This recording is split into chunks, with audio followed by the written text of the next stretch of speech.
علم کی خیرات لینی ہے تو مولا علی کی دہلیز پہ آنا ہوگا۔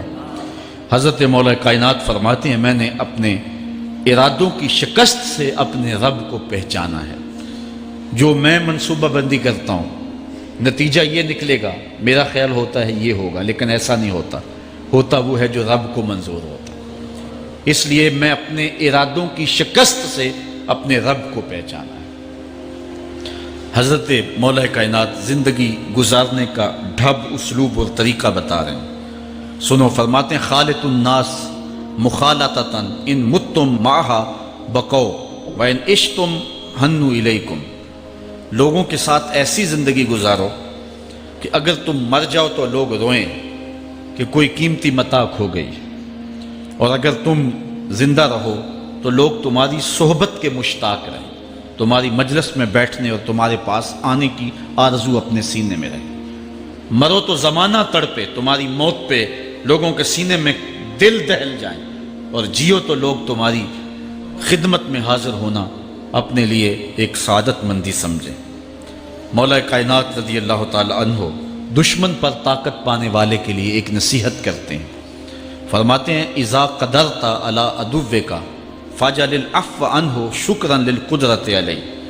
جب تو دشمن پر غالب آ جائے تو دشمن پر غالب آنے کا شکریہ کیا ادا کرنا ہے۔ دشمن ایک بہت بڑی مصیبت ہے، لیکن دشمن زیر دام آ گیا اور وہ تیرے قابو میں آ گیا اور اس کا سر تیرے پاؤں تلے ہے۔ اب اللہ کا شکر اس حال میں کہ مالک تو نے دشمن پر مجھے غلبہ دیا، طاقت دی، تو شکر کیا ہے؟ تو حضرت مولا کائنات فرماتے ہیں دشمن پر غالب آنے کا شکریہ یہ ہے کہ دشمن کو معاف کر دو۔ یہ بڑے لوگوں کا شیوا ہوتا ہے، جب دشمن قابو آ جائے تو پھر اس سے درگزر کرنا، یہ اللہ تعالیٰ کا شکر ادا کرنا ہے، یہ اللہ تعالیٰ جل شانہ کی اس کرم نوازی کا شکریہ ادا کرنا ہے۔ زہد کیا ہے؟ حضرت مولا کائنات رضی اللہ تعالی عنہ کا ایک 4 لفظی فرمان سنیے، اور زہد کی تعریف کتنی خوبصورتی کے ساتھ کی۔ فرمانے لگے افضل الزہد اخفاء الزہد، بہترین زہد یہ ہے کہ زہد کو پوشیدہ رکھا جائے، بہترین زہد یہ ہے کہ زہد کو پوشیدہ رکھا جائے۔ ہم تو اپنی عبادتوں، اپنی نیکیوں، اپنی سماجی خدمات کے اشتہار چھپواتے ہیں نا۔ وہ کسی زمانے میں ہم سنتے تھے نیکی کر دریا میں ڈال، اور اب کہتے ہیں نیکی کر اخبار میں ڈال۔ یہاں زہد، ترک دنیا، اللہ تعالیٰ کی عبادت کا جو ذوق بندے کو نصیب ہوتا ہے، وہ بہترین اور افضل زہد کیا ہے؟ کہا زہد کو پوشیدہ رکھنا، یہ افضل زہد ہے۔ حضرت مولا کائنات کا ایک اور فرمان سنیے، اشرف الغنا ترک المنا۔ بہترین دولت مندی کیا ہے؟ جس کے پاس مربے زیادہ ہیں، جس کے پلازے زیادہ ہیں، جس کا بینک بیلنس زیادہ ہے، جس کے پاس جو ہیں وہ بہت ساری دولتیں ہیں، سونا اور چاندی کے انبار ہیں۔ کون سب سے زیادہ دولت مند ہے؟ افضل دولت مندی کیا ہے؟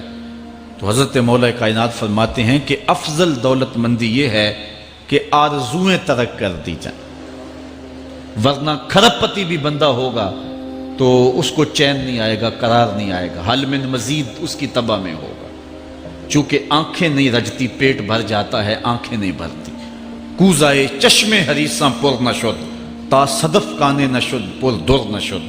اس لیے حضرت مولا کائنات فرماتے ہیں بہترین غنا اور دولت مندی کیا ہے؟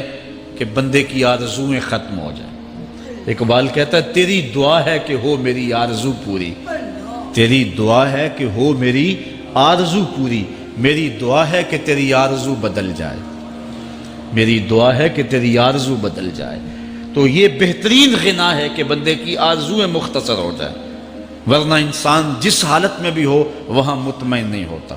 کروڑ پتی ارب پتی کو دیکھتا ہے، ارب پتی کھرب پتی کو دیکھتا ہے، کھرب پتی اپنے سے آگے دیکھتا ہے۔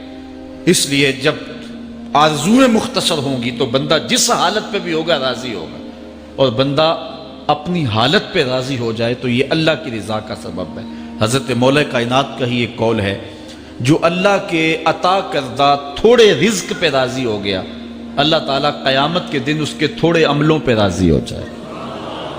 یہ اللہ کی کرم نوازیوں کے رنگ ہے۔ حضرت مولا کائنات کی ایک اور حکمت آمیز بات سنیں۔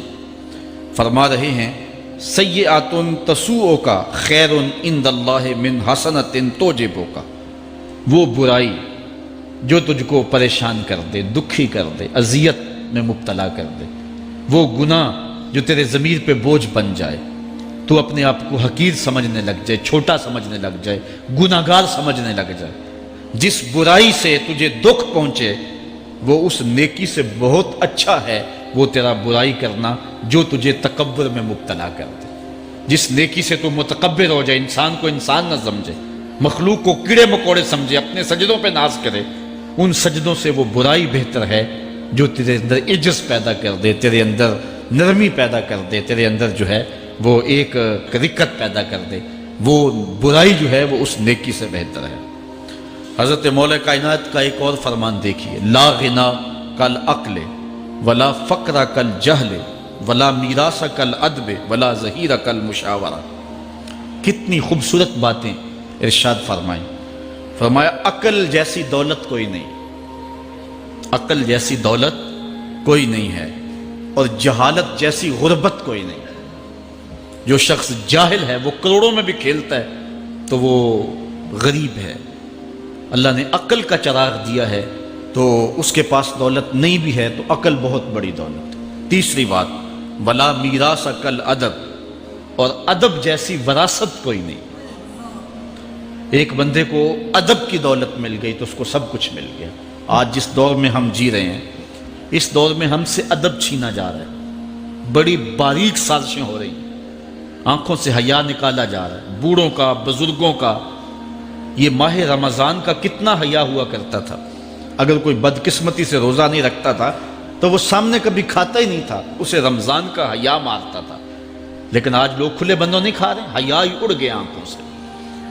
اس طرح اہل بیت کا حیا آنکھوں سے نکل گیا، اصحاب رسول کا حیا آنکھوں سے نکل گیا، نبی کا حیا لوگوں کی آنکھوں میں نہیں رہا۔ بے ادبی کو فروغ ہے، اور نبی کے بارے میں ایسی ڈٹائی سے بات کرتے ہیں جس طرح عام آدمی ہو گئے۔ یہ بے حیائی کا اور بے ادبی کا دور ہے، جبکہ ادب ایک بہترین وراثت ہے۔ اگر آپ مجھے پوچھیں کہ دین کیا ہے، ایک تو ہے کہ 3 گھنٹے کا آواز کیا جائے کہ دین یہ ہے، اور ایک ہے کہ 2 لفظوں کے اندر بتایا جائے دین کیا ہے۔ تو اگر 2 لفظوں میں بتانا چاہوں تو اقبال کا لہجہ ادار لینا پڑے گا۔ اقبال کہتا ہے دین سراپا سوختن اندر طلب، انتہائش عشق آغازش ادب۔ طلب محبوب میں تڑپنے کا نام دین ہے، ادب سے شروع ہوتا ہے، عشق پہ ختم ہو جاتا ہے۔ جس دین میں ادب نہیں ہے وہ دین نہیں، چاہے صحابہ کا ادب نہیں، چاہے اہل بیت کا ادب نہیں، چاہے انبیاء کی ذوات کا ادب نہیں۔